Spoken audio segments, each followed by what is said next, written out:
कर रही है और हाथरस केज में ईडी का एक बड़ा खुलासा सामने आया है। जातीय दंगा फैलाने के लिए मॉरिशस से 50 करोड़ रुपए भेजे गए थे। बड़ी जानकारी सामने आई है। पीएफआई के फंडिंग की ईडी जांच कर रही है। तो बड़ा खुलासा हाथरस केस में सामने आया है। सरकार ने किया था दंगे भड़काने की साजिश का दावा, जिसके बाद ईडी की एंट्री हुई और ईडी की तरफ से यह बड़ा खुलासा किया गया है।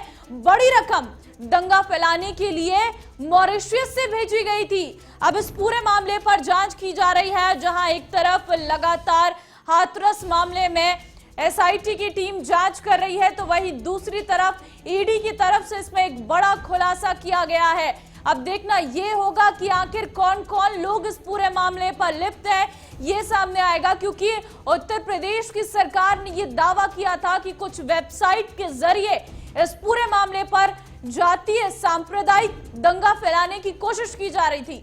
और ये तस्वीर हम आपको दिखा रहे हैं। अलग अलग जगह इस पूरे मामले पर प्रदर्शन भी हो रहा है और प्रदर्शन इस वजह से हो रहा है कि इंसाफ लगातार लोग मांग कर रहे हैं। अहमदाबाद की तस्वीर पहली तस्वीर है, जहां पर आप देख सकते हैं प्रदर्शन साफ तौर पर किया जा रहा है। इंसाफ की मांग की जा रही है। पुलिस पर तमाम सवाल उठ रहे हैं। पैम्पलेट लेकर लोग धरने पर बैठे हुए हैं। रामेश्वरम की तस्वीर हम आपको दिखा रहे हैं, जहां पर प्रदर्शन लगातार कांग्रेस की तरफ से किया जा रहा है। और पाजी की तस्वीर भी आपको दिखा रहे हैं, जहां पर कांग्रेस लगातार प्रदर्शन कर रही है। तीन तस्वीरों के माध्यम से आप साफ समझ सकते हैं कि अभी विपक्ष लगातार इस पूरे मामले पर सरकार को घेरने की कोशिश, इन प्रदर्शनों की तस्वीर लगातार नजर आ रही है।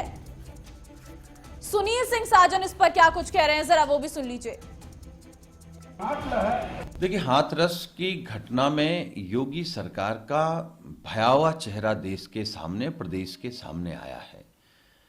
7 दिन में एसआईटी को अपनी जांच रिपोर्ट सौंपनी थी और आज सरकार ने 10 दिन और एसआईटी को दिया है। तो कहीं न कहीं जो सरकार कहती है और अधिकारी जो काम कर रहे हैं, जो जांच कर रहे हैं, उनमें तालमेल बन नहीं पा रहा है। कुछ तो गड़बड़ है, कुछ तो बात है, जिसके लिए ये फिर 10 दिन समय दिया गया है। तो कहीं ना कहीं सरकार की मंशा पर फिर सवाल खड़े हो रहे हैं।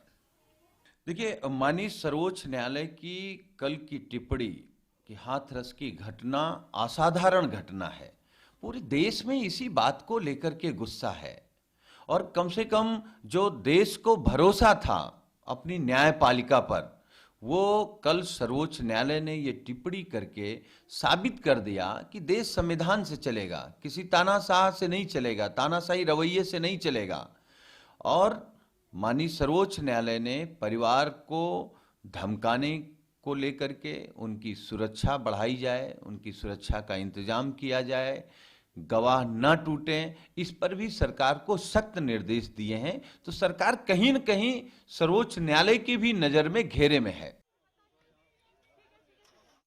इस वक्त हमारे साथ अधिक जानकारी के लिए फोन लाइन पर जुड़ गए हैं अनूप। जहां एक तरफ सियासत पूरी तरीके से मामले पर चल रही है, हंगामा और प्रदर्शन भी लगातार जारी है, लेकिन ईडी की एंट्री होना और इतना बड़ा खुलासा इस पूरे मामले पर होना, आगे क्या हो सकता है? और देखिए, सबसे पहले हाथरस मामले में साजिश रची जा रही है जातीय दंगे की और सांप्रदायिक दंगे की। इसका खुलासा सबसे पहले एसआईटी को जो सबूत मिले थे, उन सबूतों के आधार पर जेके 24/7 न्यूज चैनल ने ही सबसे पहले खुलासा किया था इस बात का। और उसके बाद उत्तर प्रदेश के सीएम योगी आदित्यनाथ ने इस पर मुहर लगाई थी। बाकायदा जेके न्यूज पर खबर चलने के बाद योगी आदित्यनाथ ने अपना बयान जारी किया था और कहा था कि हाथरस घटना में कुछ असामाजिक तत्व लगातार साजिश रच रहे थे कि जातीय और सांप्रदायिक दंगा हो।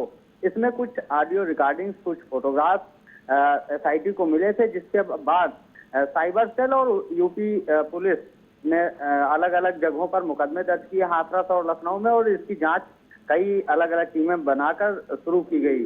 अब इसमें कुछ संगठन से जुड़े लोगों की भी गिरफ्तारी और उनकी पकड़ में आने की बात कही जा रही है। हालांकि अभी तक मुकदमा दर्ज होने के बाद अलग अलग टीमें उन लोगों की गिरफ्तारी के लिए लगातार जुटी हुई हैं इसमें पीएफआई का नाम सबसे आगे है।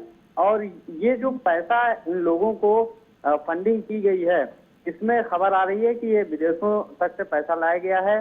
कई लोग इसमें शामिल रहे हैं और एक दो संगठन और हैं ऐसे जिनके नाम आ रहे हैं।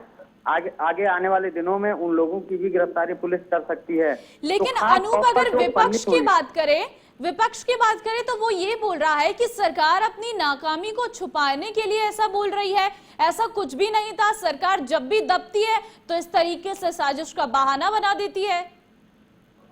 देखिए, हर विपक्ष का यह काम होता है कि सरकार की आलोचना करना, और जब चुनावी साल सामने हो, ऐसे में सरकार और विपक्ष का एक दूसरे पर आरोप प्रत्यारोप लगाना यह साबित करता है कि सियासी फायदे के लिए दोनों पक्ष अपनी अपनी तरफ से प्रयास कर रहे हैं। लेकिन जो सबूत मिल रहे हैं, एसआईटी को जो सबूत मिल रहे हैं पुलिस टीम को, और जिनके आधार पर मुकदमे दर्ज किए गए हैं और कुछ गिरफ्तारियां भी आगे हो सकती हैं, तो कहा जा सकता है कि इससे पहले 2019 में जब दंगा हुआ था उत्तर प्रदेश में, तब भी इन्हीं संगठनों के नाम सामने आए थे। अगर ये दंगे में शामिल नहीं थे या फिर ये लोग साजिश में शामिल नहीं हैं, तो फिर इन्हें कोर्ट जाना चाहिए सरकार के खिलाफ। इनके सामने तमाम ऐसे पहलू हैं जो खुले हैं, वो उनका प्रयोग कर सकते हैं।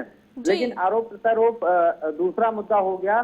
फिलहाल इस मामले में ईडी और एसआईटी अलग अलग टीमें बनाकर जांच कर रही है, और आने वाले दिनों में इस बात का भी खुलासा होगा कि जातीय और सांप्रदायिक दंगे भड़काने की साजिश जो लोग कर रहे थे वो कौन थे, और उन्हें जो फंडिंग करी जा रही थी, पैसा उन्हें दिया जा रहा था, वो पैसा बिल्कुल अनूप, चलिए अब देखना होगा कि संयुक्त जांच चल रही है, क्या कुछ